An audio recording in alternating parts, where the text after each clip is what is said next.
Hello, hello, Aris Collective. Kamusta po kayong lahat?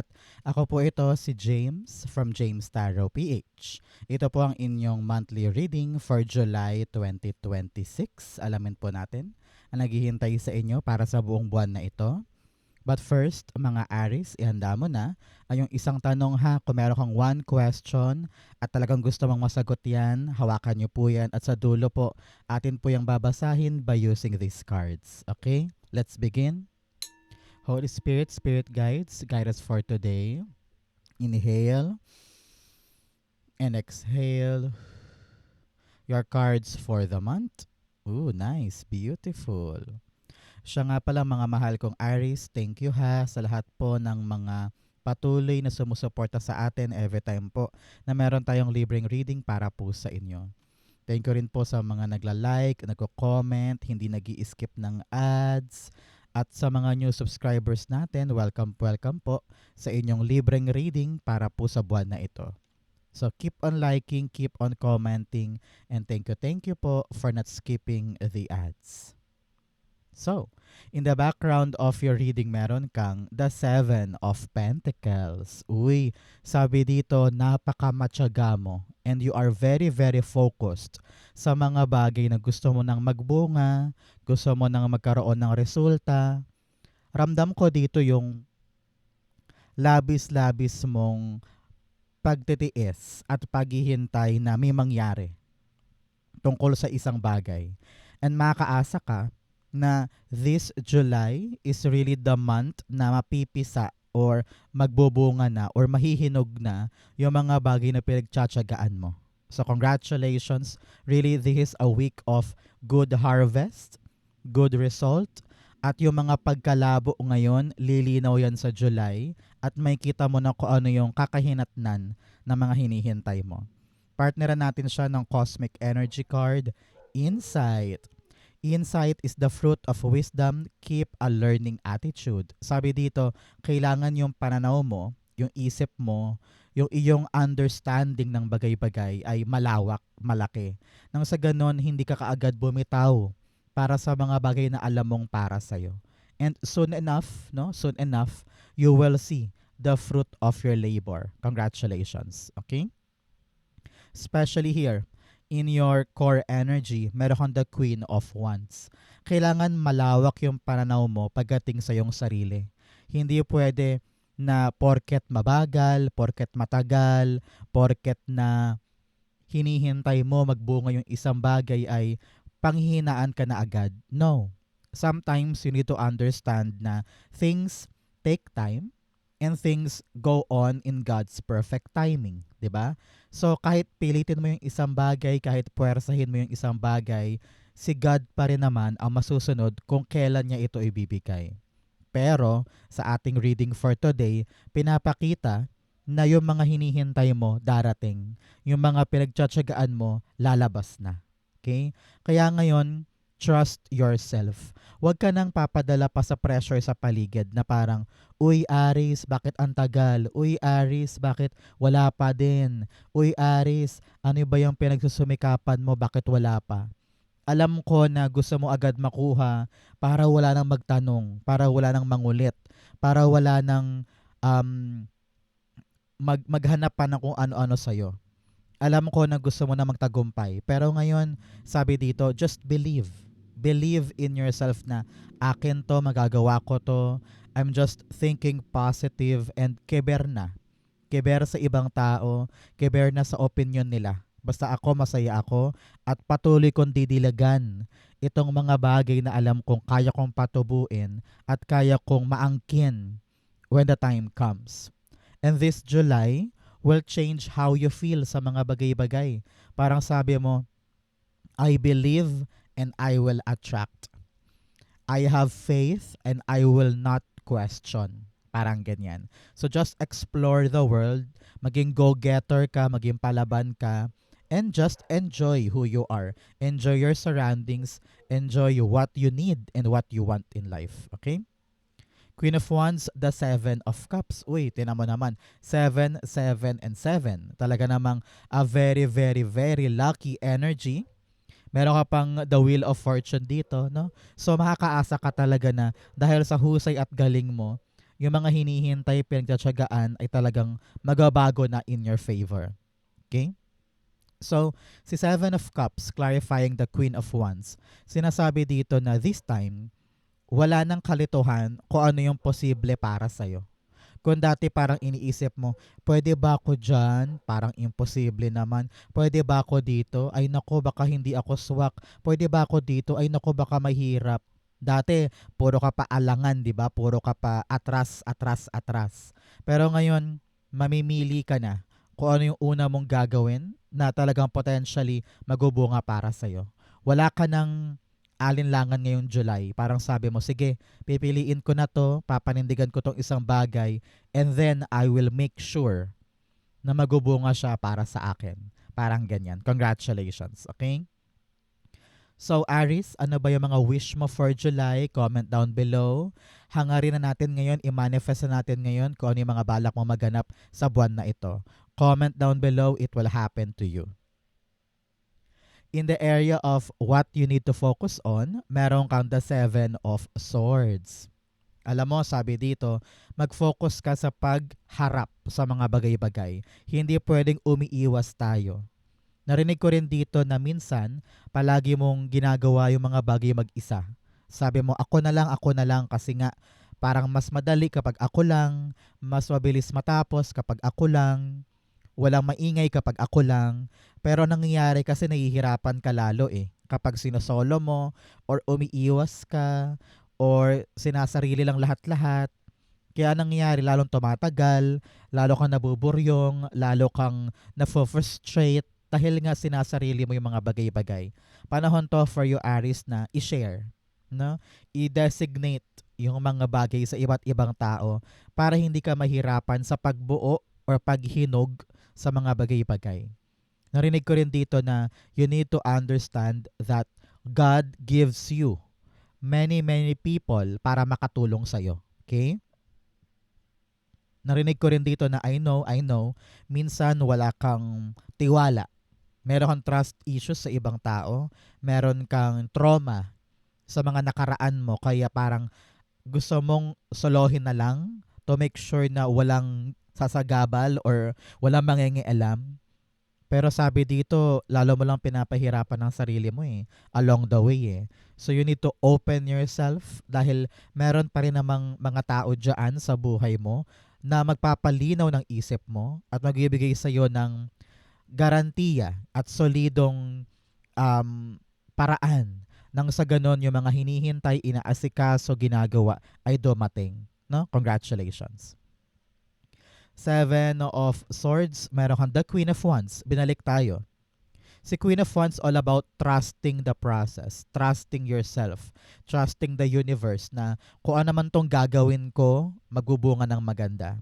Pero dahil nga kulang ka sa self-confidence, kulang ka sa tiwala sa iyong sarili, lagi kang umiiwas sa mga bagay na dapat mong harapin. Panahon na to para pabalikin yung self-confidence mo, yung self-esteem mo, maniwala ka na kaya mo. Sabi rin dito, i-enjoy mo lang Masyado kang gigil, masyado kang frustrated na makuha na, maganap na, mapasa akin na, magbunga na, to the point na lalo kang lumalayo sa isang bagay. Kailangan dito, face it with optimism and make sure na handa ka magtiwala ulit. Okay? So, Aries, ano ang birthday ninyo? Comment down below para ma-activate sa'yo tong reading na to for July para uniquely makuha mo yung para sa'yo. Okay? In the area of your what you need, meron kang the Ten of Swords. Nako, ang kailangan mo ngayong buwan na ito ay pagbangon. No? Huwag mo laging isipin na talo ka na. Huwag mo laging isipin na hala hanggang dito lang ata ako. Ang tagal Hinihintay ko magbunga, ang tagal So parang feeling mo down na down ka. Parang feeling mo wala nang mangyayari dito. Sabi nga, insight. Palawakin mo ang isip mo. Hindi lang ito ang katapusan. Hindi lang ito ang tuldok. Marami pang pwedeng mangyari. Marami pang pwedeng magbago. You have the wheel of fortune in your divine. This is a big sign of nagbabagong kapalaran. Yung dating mabagal, yung dating nakatenga, yung dating naghihintay, yung frustration mo, merong bagong pag-asang dadapo. So, rise up, change your attitude, believe that everything can be possible, saka yan dadapo. Okay? Ten of Swords, meron kang the Two of Swords. Okay, meron kang 2, 2 here. 2, 2 is angel number of alignment. Sabi dito, i-align mo ang sarili mo sa pangarap na gusto mo. Hindi pwedeng ito ginagawa mo, tapos ito yung pangarap, pero wala ka namang effort para mapalapit sa kanya. No? Kaya tinatawag ka talaga to make a choice. Ikaw ba'y makukontento na lang dyan at iiyak at talagang nakabagsak at sukong-suko na? Siyempre hindi. You have to decide na, sige, babawi na ako. I will make this change. Ibabalik ko yung tiwala ko sa sarili ko. I will make a choice and clear na sa isip ko kung ano yung pipiliin ko para magbunga na to. Okay? Hanggat hindi ka nagde-decide, mahihirapan kang magbunga yan. Okay? Panahon to para paniwalain ng iyong sarili na meron pang mangyayari. Meron pang magaganap. At hindi ako dapat manatili sa kanigahan or sa bagsak or sa kumunoy. No? Fight, fight, fight, decide because malapit ka nang makabawi. Rurok na yan, dulong-dulo na yan. So after that, ito na yung chance mo para mag-level up yung life mo. Okay? In the area of what's affecting your current energy, meron kang the Lover's card. So Lover's card is all about choices din. No? Sinasabi dito na dapat malinaw sa'yo kung ano yung mga bagay na pinipili mo. Kailangan malinaw sa isip, sa puso, sa kaluluwa kung ano ba yung intensyon, kung bakit ko to hinihintay, kung bakit ko to pinagtsatsagaan, kung bakit ko to nagpapakasakripisyo ako para dito. Ano ba yung mga hinihintay mong magbunga? Ano ba yung hinihintay mong mapisa or mahinog, di ba? Sabi dito, if that is your choice, panindigan mo. Example, naghihintay ka ng sagot mula sa isang job interview papuntang Korea. Pero meron pang iba nag-aalok dito sa gilid, sa kadon. Pero sabi mo, hindi eh. Ito yung hinihintay ko eh. Ito yung para sa akin. I need to commit myself here. Kasi alam ko na kapag ito tumawag, pag ito nag-confirm, magbubunga yung mga bagay na gusto kong maganap for myself. Okay? Kaya hindi porket wala ka pang naririnig ngayon, hindi porket nakatenga ka ngayon ay wala na, talo na. No. You really need to show the world, the universe, and also your spirit guides na seryoso ako sa gusto kong magbunga. Seryoso ako sa gusto kong puntahan. Kaya ngayon, you will now make a move. Pipili ka na ng isang konkretong diskarte nang may tapang, may tiwala, may lakas ng loob para ito ay magawa na. Parang ganyan. Okay? Lover's card. Example, this month, na-realize mo, ay, sasali na ako sa isang community. Ay, mag-e-exam na ako para sa isang licensure. Ay, magre-review na ako para makakuha na ng lisensya. Ay, mag-test na ako para makapag-driving test na at magkaroon na ako ng lisensya. Parang ganyan. So, kung ano yung choice mo ngayon, papanindigan. And that choice will lead you sa isang matamis na outcome. Okay? Lovers, the World card. Yes, come out of your shell. Panahon na para yakapin talaga yung kamahal-mahal para sa'yo. Matagal mong sinacrifice ang sarili mo, matagal mong inabandon or nilet go yung mga bagay-bagay kasi akala mo hindi ko kaya, akala mo mahirap, akala mo dagdag trabaho lang or ang hirap-hirap niyang kunin as responsibility. Pero ngayon sabi mo, gusto ko nang umasenso, gusto ko nang gumanda ang buhay ko, gusto ko nang gumaan lahat-lahat para sa akin.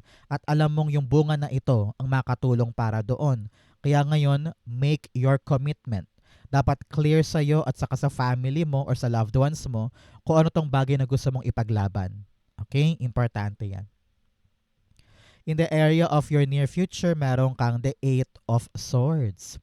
Si Eight of Swords dito, ang sabi niya, kakawala ka na doon sa mga bumubuhol sa'yo. Halimbawa, gusto mo nang lumaya sa kontrata, gusto mo nang lumaya sa grip ng taong ito, gusto mo nang lumaya sa relasyon na yan, gusto mo nang lumaya sa maling sistema or maling friendship. Kitang-kita ko dito yung paglaya mo sa mga bagay na nagpapagulo sa'yo. Kung akala mo down na down ka na dyan, pero you chose to fight and you chose na, sige, meron pa akong ibibira, gora pa ako, lumiwanag yung isip mo, ayan, may daan ka na para makawala sa iyong sitwasyon. Kung nahihirapan ka ngayon sa pera at talagang patong-patong yung mga utang at parang feeling mo, hindi ako makalaya sa ganitong sitwasyon, makakahanap ka ng right way, right diskarte, para magbunga yan ng maganda at makalaya ka na sa iyong kinakalugmukan ngayon. Congratulations, okay? Eight of Swords, you have the Nine of Swords. Yes. Sabi dito, huwag kang mag-alala, huwag mo masyadong dibdibin, huwag mo masyadong isipin. Yun tama lang. Huwag kang mag-overthink, huwag kang mag-overanalyze. Minsan, pinapangunahan ka lang ng overthinking. Kahit hindi naman talaga magaganap, iniisip mo, ay naku, baka maganap, ay naku, baka ganto, baka ganyan. Nagkakatastrophize ka minsan. Iniisip mo agad yung worst case scenario, imbes na harapin yung issue. Dahil yung issue, kayang-kaya mo lagpasan, kayang-kaya mong lusutan. Pero pinapangunahan ka kaagad ng takot, kaba, alinlangan. Ako, itapon mo yan. Magkaroon ka ng insight para lahat ng bagay ma-solve. Okay? Kulang ka lang sa kaliwanagan ng isip. Pero in reality, all of your problems can be solved now. Okay? In your challenge, meron kang the Two of Swords. Yan yung problema natin, yung pagde-decide. Deciding on working on something or building on something or uuwi na tayo. Suko na, ayoko na. Taas mo na yung banderang puti. Ganun ba lagi? Syempre hindi. Kailangan mamili ka palagi to fight, to take a risk, to be brave, na huwag ka palaging manatili sa iyong comfort zone. Masyado mong hinaharang at pinoproteksyonan ng iyong puso to the point na hindi ka na gumagalaw. Kung nahihirapan ka mag-decide ngayon, panahon na para i-open yung topic na yan at huwag nang solohin. Panahon to para buksan yung issue or yung difficulty sa mga taong pinagkakatiwalaan mo para lumiwanag ang isip mo at makita mo kung ano yung tamang choice. Okay? The Two of Swords, the Sun card. Yes, Sun card's all about clarity, freedom, happiness, joy. Walang pag-aalinlangan, walang pag-entertain ng kanigahan. Okay? Just see yourself na kaya ko to, magagawa ko to, papalayain ko yung sarili ko sa bigat ng choice and I will make sure na yung pipiliin ko ay malawag sa aking puso. Na ito talaga yung gusto ko, na hindi ako nagpapadala sa pressure ng iba. At kung ano yung choice ko, papanindigan ko at alam kong dito ako sasaya. Okay? So, kailangan enlightened ka. Talagang sinusuko mo kay God, sa'yo mo, God, ito po yung choice ko. Help me find the beauty in this. Help me find na tama to for me. At yung choice na yan na talagang kakapitan mo, boom, magubunga ng maganda. Okay? In your fortune, meron kang begin now. Take your first step.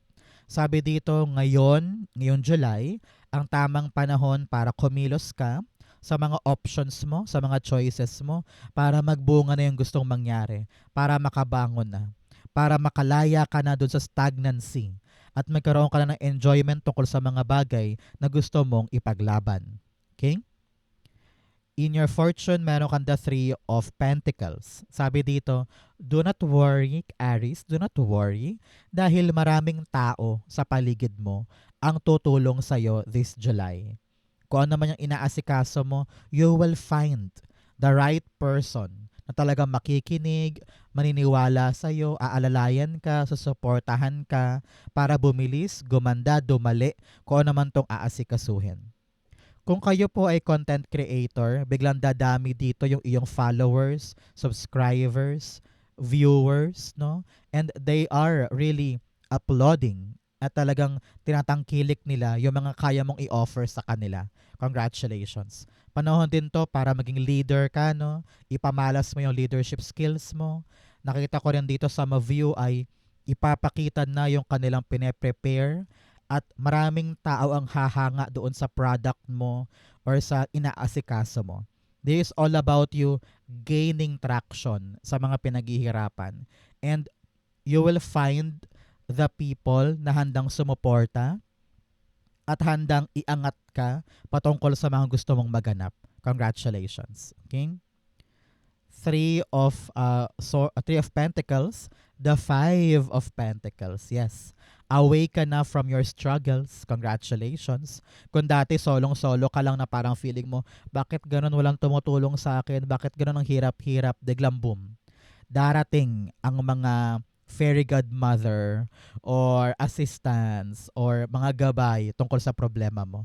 Kung nag-struggle ka sa pera, sa trabaho, sa career, kung saan man yan, help is coming, guidance is coming. Baka merong magpautang, baka merong magbigay ng payo, baka merong umagapay sa'yo, di ba? So, wala ka ng struggle now because of these people. So, collaborate, cooperate, makatulong sila para sa'yo. Congratulations po. In your divine messages, meron kang confidence is your key to success. Yes, dalawang cards to. Queen of Wands, dalawang beses lumabas. Sinasabihan ka talaga na magtiwala ka sa iyong sarili because you can do it. You can achieve it. You are the best person para gawin yan. So maniwala ka, manalig ka, magbubunga yan. Okay? In your divine, you have the Wheel of Fortune. Napakaswerte, napakaganda. Wheel of Fortune is telling you na this July, magbabago yung kapalaran. This July, kung umiiyak ka sa struggle, kung parang feeling mo down na down ka, nako, magbabago na yan. Aangat na yan. Yung dating matyaga mong pinaghihintayan, nako, ito na yung chance mo. Unti-unti na yan magbubunga. At yung mga pinaghihirapan, meron ng patutunguhan. Kumbaga, meron kang napala sa lahat ng mga pinaghirapan mo at ginapang mo. Congratulations. I-claim mo to. The wheel is turning in my favor. Isulat mo nga, the wheel is turning into my favor. Wheel of Fortune, the Four of Cups. Yes. Kung dati talagang puro ka dismaya, puro ka kalungkutan, parang bakit ganito, bakit ganyan, bakit ganun, bakit plakda, bakit bokya, biglang boom. Merong bagong balita, bagong pagkakataon, bagong resulta or magandang pagkakataon para sa iyo na you will tell yourself, wow, this is my chance. Kukunin ko na to, hindi ko napapalagpasin. Wheel of Fortune is telling you na kapag may magandang nangyari, kapag merong oportunidad, kapag merong pinto ang nagbukas, grab it, take it. Because that is your ticket for a very, very lucky energy papasok sa buhay mo this time. Okay? Congratulations. Outcome mo yan, bigyan mo na kita na fortune cards. You have teardrops. Great personal sorrow. Yes, marami kang pinagdaanan na masakit, disappointing, struggling, pero it will end now. Kaya lahat ng lesson na nakuha mo sa mga iniyakan mo, sa mga nasaktan ka, kunin mo yung mga lesson na yan para mapabuti yung mga hinihintay at inaasikaso mo ngayon. Okay? You also have happiness. Uy, may dadapo daw po sa inyo na magandang kaligayahan this month. Claim it, it will be yours. You also have kite, vacation. Uy, sa mga naghahangad po dyan ng bakasyon, this is also your sign. Kunin mo yung mga weekends mo or day off mo para makapagpahinga at makapag-relax. Okay? You also have pineapple reconciliation. Panahon din daw to para magbati-bati na yung mga taong may kasamaan ka ng loob. Magkaroon ng clear communication para nang sa ganun wala nang hadlang sa mga bagay na gagawin mo this time. Okay?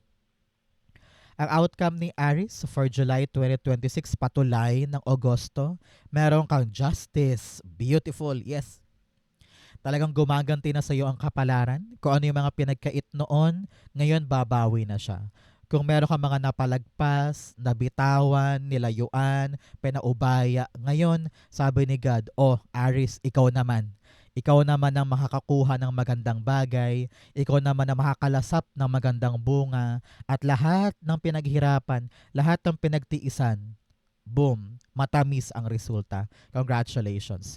Ito yung insight na dapat mong maintindihan na kailangan kong pagtiyagaan, kailangan kong patunayan kay universe na seryoso ako sa gusto kong makuha. Ibibigay. Okay? Kung kumakaharap ka nga rin ngayon sa mga interview, contract renewal, passport approval, or legal battles, legal documents, nakita ko dito na maganda yung bunga para sa'yo.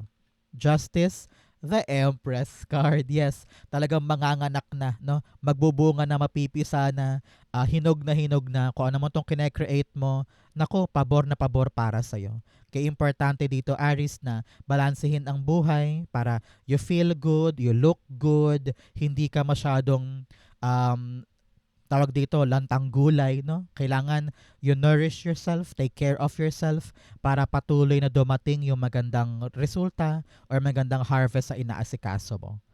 Kitang-kita ko dito na papabor sa'yo yung hinihintay na yan. And this time around, makapasabi ka na parang, yes, salamat Lord, dumating din. Yes, salamat Lord, binigay mo yung deserve ko. Okay? Congratulations. So Aries, dako na tayo sa yung isang tanong, isang sagot. Pumikit ka na dyan. Isipin mo yung question mo ngayon. Inhale and exhale the answer to your question. Tumilapon, ang dami. Wait. Ulit, isa pa. Pikit, pikit, pikit. Isipin mo yung question mo. Inhale and exhale the answer. 7 of Wands, the 10 of Pentacles, and the Page of Swords. Beautiful. At the bottom, meron kang the Knight of Pentacles. Alam mo, tinatawag ka ngayon, Aries, ng iyong spirit guides na magdahan-dahan ka daw tungkol sa question mo. Huwag mo daw masyadong mamadaliin yung proseso na yan. It's because marami ka pang dapat asikasuhin or makitang detalye para kada hakbang mo tama. Sabi niya, bakit ka daw nagmamadali? Bakit mo daw pinapuwersa? Let it unfold. Nakita ko rin dito na daanan mo yung proseso with careful handling. Marami ka rin mga impormasyon na dapat pang makalkal. Marami kang dapat maintindihan at aralin. Para nang sa ganun, yung bawat hakbang mo dyan, kalkulado, tamang-tama, at hindi ka papalya. Here, alam ko na marami kang dapat patunayan. Marami kang dapat na labanan or pagsumikapan na maipanalo. People around you are not supporting you with your question. And you feel like, gusto ko to eh. Mahal ko to eh. Paglalaban ko to. At kitang-kita mo kasi kung ano yung permanente, pangmatagalan at long-lasting na abundance na pwede mo makuha dito. Kaya pinagalaban mo. Kaya pinagsumikapan mo. So, sabi dito, huwag kang mapagod ha, na aralin pa siya. Or maghanap ka pa ng maraming mapagkukunan ng impormasyon para mas tumibay itong action mo para sa success na ito. Kaya sabi ko nga sa inyo, dahan-dahan ka lang. Baka kapag nagmadali ka, kapag nirush mo to, lalo kang pumalya. No? So take your time, relax, and just continue proving, fighting for this because iyong-iyo ito. Because knowledge is power. Kapag mas marami kang alam sa bagay na yan, walang kahit sino man ang pwedeng man-down sa'yo.